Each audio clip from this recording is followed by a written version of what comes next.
O realismo no Brasil foi um movimento artístico e literário que influenciou o país em meados do século XIX, mais precisamente no ano de 1881, através da publicação do livro de Machado de Assis, Memórias Póstumas de Brás Cuba.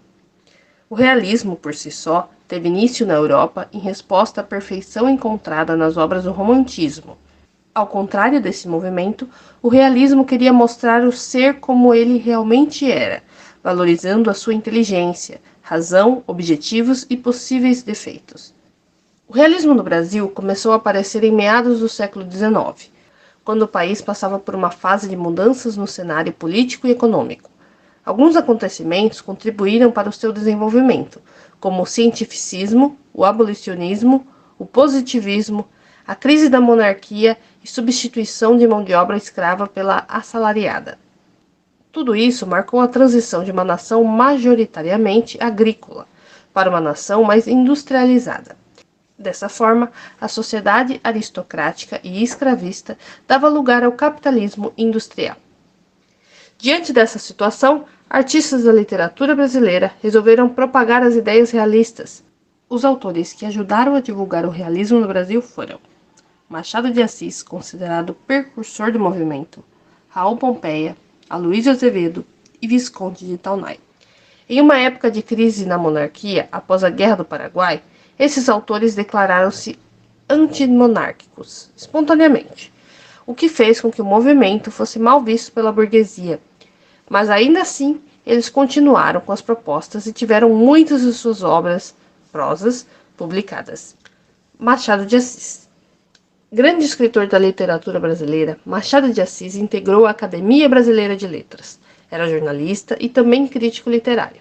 O artista tornou-se reconhecido pela publicação de diversas obras realistas, mas foi com a publicação do livro Memórias Póstumas de Brás Cubas que o realismo no Brasil ganhou notoriedade. O livro conta a realidade da elite carioca durante o século XIX, período em que o poder era tido como status. O interessante dessa obra é que a história é narrada pelo próprio personagem principal, Brás Cubas.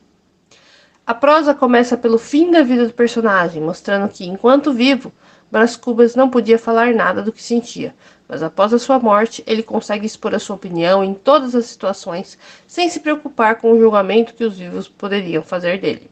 Além desse conto, Machado de Assis teve outras obras realistas de grande destaque. São elas: A Mão e a Luva, publicada em 1874, Helena, em 1876, Yaya Garcia, em 1878, Ressurreição, em 1872, Quincas Borba, em 1886, Dom Casmurro, em 1899, Esaú e Jacó, em 1904, e Memorial de Aires, em 1908.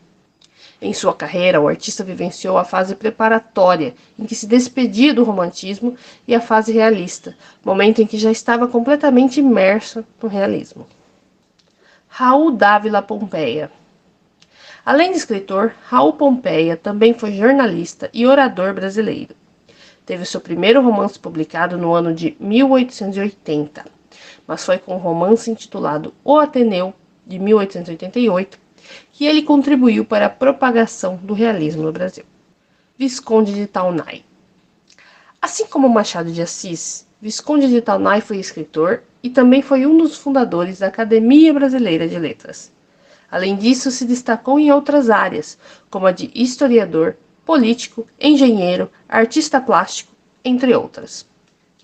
Para o realismo no Brasil, o autor contribuiu através da publicação do romance regionalista Inocência, onde ele relata o cotidiano de pessoas que vivem no interior do país, em especial na cidade de Paranaíba, no sertão do Mato Grosso.